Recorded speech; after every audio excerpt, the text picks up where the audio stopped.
Hello दोस्तों, आज की वीडियो में हम लोग बात करने वाले हैं कि हम लोग अपना आवास प्रमाण पत्र जो निवास प्रमाण पत्र होता है रेसिडेंशियल सर्टिफिकेट, उसको हम लोग घर बैठे अपने फ़ोन या फिर लैपटॉप से कैसे अप्लाई कर सकते हैं। मैं अभी ये बिहार का कैसे हम लोग कर सकते हैं आवास प्रमाण पत्र उसको बताने वाला हूँ। बिहार में आप लोग सभी जानते हैं कि जाति आय निवास अप्लाई करने कुछ चेंजेस कर दिया गया है। न्यू अपडेशन के साथ जो नया प्रोसेस है इस वीडियो में मैं वही कवर करने वाला हूं। आप घर बैठे आसानी से अपना आवास प्रमाण पत्र यानी निवास प्रमाण पत्र अप्लाई कर सकते हैं। हम लोग आगे बढ़ते हैं। सिंपल हम लोग जाके क्रोम पे RTPA सर्च कर लेंगे, जो जाति आय निवास अप्लाई करने का ऑफिशियल वेबसाइट है। RTPA से जो फर्स्ट वाला आ रहा है इस पे हम लोग सिंपल क्या करेंगे, क्लिक करेंगे। दोस्तों, वीडियो में आगे बढ़ने से पहले एक छोटा सा रिक्वेस्ट है, अगर आप चैनल पे पहली बार विजिट कर रहे हो तो प्लीज़ चैनल को सब्सक्राइब कर लेना, लाइक करना और अपने दोस्तों में फैमिली में ज़रूर शेयर करना। उसके बाद इस वेबसाइट पे आने के बाद यहाँ से ही आपका जाति आय निवास सारा अप्लाई होता है। यहाँ से आप डाउनलोड भी करते हो और उसके बाद यहाँ से स्थिति भी देख सकते हो कि आपके अप्लाई किया हुआ आवेदन कहाँ तक प्रोसेस हुआ है। तो हम लोग अभी बात करते हैं कि अप्लाई कैसे करेंगे। तो यहाँ पे आएंगे हम लोग, यहाँ पे आप देख सकते हैं सम्मान प्रशासन विभाग एक ऑप्शन दिख रहा होगा। सिंपल यहाँ पे क्लिक करेंगे तो यहाँ पे खुल जाता है आवास प्रमाण पत्र निर्गमन, जाति और आय, तीनों यहाँ से ही आपका अप्लाई होता है।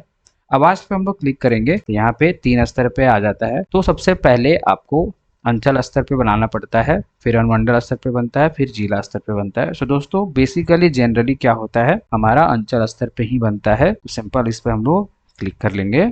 क्लिक करने के बाद यहाँ पे आप देख सकते हैं कि फॉर्म 7 हमारे निवास प्रमाण हेतु ये फॉर्म ओपन होके आ चुका है। अब हम लोग क्या करेंगे, सिंपल यहाँ पे हम लोग स्त्री वाले पे, अगर कोई भी आपका जिसका भी अप्लाई कर रहे हो तो उसका हम लोग, अगर स्त्री है तो उसको स्त्री टिक करेंगे, पुरुष है तो पुरुष पे टिक करेंगे, ऐसे टिक कर लेंगे। यहाँ पे अगर आप चाहते हैं अभिवादन देना तो यहाँ पे श्री या फिर कोई अभिवादन नहीं, यहाँ से टिक करके छोड़ सकते हैं। अब यहाँ पे हम लोग नेम ऑफ एप्लीकेंट टाइप करेंगे, तो यहाँ पे टाइप कर लेते हैं। दोस्तों यहाँ पे आप तो देखेंगे कि जैसे हम लोग ने यहाँ पे इंग्लिश में टाइप किया है, यहाँ पे ये हिंदी में टाइप होना स्टार्ट हो गया है। तो यहाँ पे आपको मैच करना पड़ेगा कि अगर आप यहाँ पे इंग्लिश में जब टाइप कर रहे हो तो यहाँ पे आपका हिंदी में नाम सही है या नहीं है। तो अगर यहाँ पे कुछ गलती है तो आप मैनुअली टाइप कर सकते हैं या फिर गूगल पे ऐसे सर्च करके हिंदी में, जैसे आपको मैं बता रहा हूँ सरफराज इन हिंदी, सपोज करो कि ये गलती है तो ऐसे सर्च के लिए यहाँ पे लिख के आ गया, इसको जस्ट कॉपी करेंगे और यहाँ पे सरफराज की जगह पे ऐसे सेलेक्ट करके पेस्ट कर देंगे तो ये चेंज हो जाता है। अगर आपका नाम में चेंजिंग ऐसे आ रहा है, गलत हिंदी में नाम गलत आ रहा है, तो ऐसे आप एडिट कर सकते हैं। ठीक उसी प्रकार फादर्स नेम में भी आपका यहाँ पे जैसे आप इंग्लिश में लिखोगे तो यहाँ पे आपका हिंदी में आता है, माता के नाम में भी सेम वैसे ही आता है। फिर नीचे हम लोग स्क्रॉल करेंगे तो यहाँ पे आवेदक का मोबाइल संख्या यहाँ पे मैंडेटरी है। यहाँ पे देख सकते हैं आप कि रेड यहाँ पे जो स्टार लगा हुआ है, इसका मतलब ये हुआ कि ये एप्लीकेंट मतलब ये मैंडेटरी फील्ड है। तो इसमें हम लोग जैसे मोबाइल नंबर डालेंगे और जैसे आप टैब पे क्लिक करोगे तो आपके मोबाइल नंबर पे एक OTP जाता है। तो यहाँ पे आपको OTP सबसे पहले डालना होता है। बिना OTP डाले आप आगे नहीं फिल कर सकते फॉर्म को, तो यहाँ पे आपको OTP फिल करना रहता है। आगे हम लोग बात करते हैं कि यहाँ पे आप आवेदक का ईमेल, यहाँ पे ईमेल अगर डालना चाहते हो तो आप डाल सकते हो, ये मैंडेटरी फील्ड नहीं है तो यहाँ पे आप अपने हिसाब से कर सकते हो। हालांकि अगर आप डालते हो ईमेल तो आपका जो सर्टिफिकेट रहेगा, जो प्रमाण पत्र रहेगा, वो इस पे भेज दिया जाता है ब्लॉक की तरफ से। उसके आगे हम लोग जैसे बढ़ेंगे तो आपको यहाँ पे अपना स्टेट सेलेक्ट करना पड़ेगा। सेलेक्ट करने के बाद आपको डिस्ट्रिक्ट सेलेक्ट करना पड़ेगा, सब डिवीज़न जो भी आपका अनुमंडल होगा वो सेलेक्ट करना पड़ेगा। यहाँ पे प्रखंड है, प्रखंड को चुनाव करेंगे यहाँ पे। वहाँ पे नीचे पे जैसे आएंगे तो यहाँ पे स्थानीय निकाय का प्रकार है, टाइप्स ऑफ लोकल बॉडी। तो आप कहाँ पे, तो दोस्तों आप कहाँ पे रहते हो, ग्राम पंचायत में अगर रहते हो तो यहाँ पे टिक करेंगे। अगर आप नगर निगम में रहते हो तो यहाँ पे हम लोग म्यूनसिपल कॉरपोरेशन में क्लिक करेंगे। नगर पंचायत है तो इस पे क्लिक करेंगे। जिसमें भी आपका जो भी आपका स्थानीय निकाय प्रकार है उसको हम लोग सिंपल यहाँ पे टिक कर लेंगे। उसके बाद यहाँ पे वार्ड नंबर डालेंगे। नीचे आएंगे तो अगर आप नगर पंचायत में हैं तो आपका पंचायत सेलेक्ट करना पड़ेगा, अगर आप ग्राम पंचायत में है तो आपका ग्राम पंचायत यहाँ पे चूज करना पड़ेगा। उसके आगे जैसे बढ़ेंगे तो आपका ग्राम मोहल्ला जो भी आपके गांव का नाम है या फिर आपके मोहल्ले का नाम है वो यहाँ पे आपको सिंपल देना पड़ेगा। पोस्ट ऑफिस यहाँ पे भरना पड़ेगा, थाना क्या है वो भरना पड़ेगा, पिन कोड आपको यहाँ पे डालना पड़ेगा। उसके आगे यहाँ पे आप देख सकते हैं self attached photograph of applicant. दोस्तों यहाँ पे क्या करना है कि आपका जिसका भी आप अप्लाई कर रहे हो उसका फोटो यहाँ पे लगेगा। फोटो पे सबसे पहले नीचे वहाँ पे साइन होना जरूरी है। जिसका भी अप्लाई कर रहे हो उसका नाम वहाँ पे लिखना जरूरी है, क्योंकि अगर आपका नया जो रूल आया है, अगर आप उस पे सेल्फ अटैच अगर नहीं रहता है तो आपका हो सकता है आवेदन को रिजेक्ट कर दिया जाए विभाग की तरफ से। सो दोस्तों आप लोग बिल्कुल ध्यान देना, पहले ऐसे भी जारी कर दिया जाता था सर्टिफिकेट को, लेकिन अभी ऐसा हो रहा है कि अगर आप सेल्फ अटैच नहीं करके अपलोड कर रहे हो फोटो तो आपका फॉर्म रिजेक्ट कर दिया जा सकता है।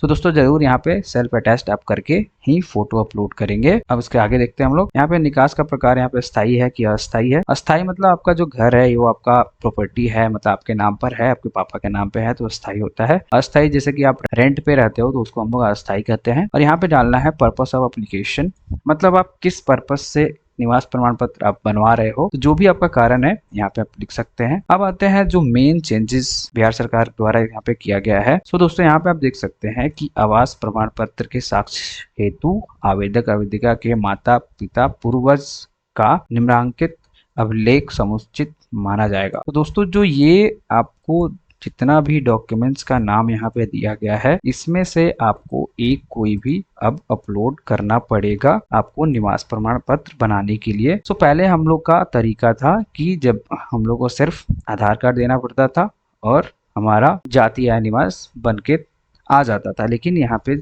एक चेंजेस कर दिया गया है कि आपको अब इन सारे में से आपको एक डॉक्यूमेंट्स कोई भी देना पड़ेगा। तो दोस्तों यहाँ पे है राजेश अभिलेख खतियान, जो कि ये जमीन का खतियान होता है। दान पत्र, अगर राजेश अभिलेख का कोई दान पत्र है तो वो भी आप यहाँ पे दे सकते हैं। राजेश अभिलेख भूमि संबंधी दस्तावेज, भूमि संबंधी दस्तावेज आपका कोई भी रसीद वगैरह कुछ भी है अगर जमीन का तो वो आप यहाँ पे दे सकते हैं।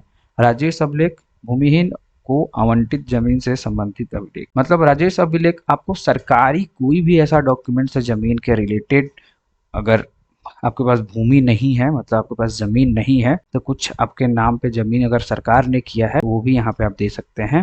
अन्य राजेश अभिलेख कोई भी सरकारी अभिलेख यहाँ पे दे सकते हैं। अगर आपके पास राशन कार्ड है तो भी चलेगा।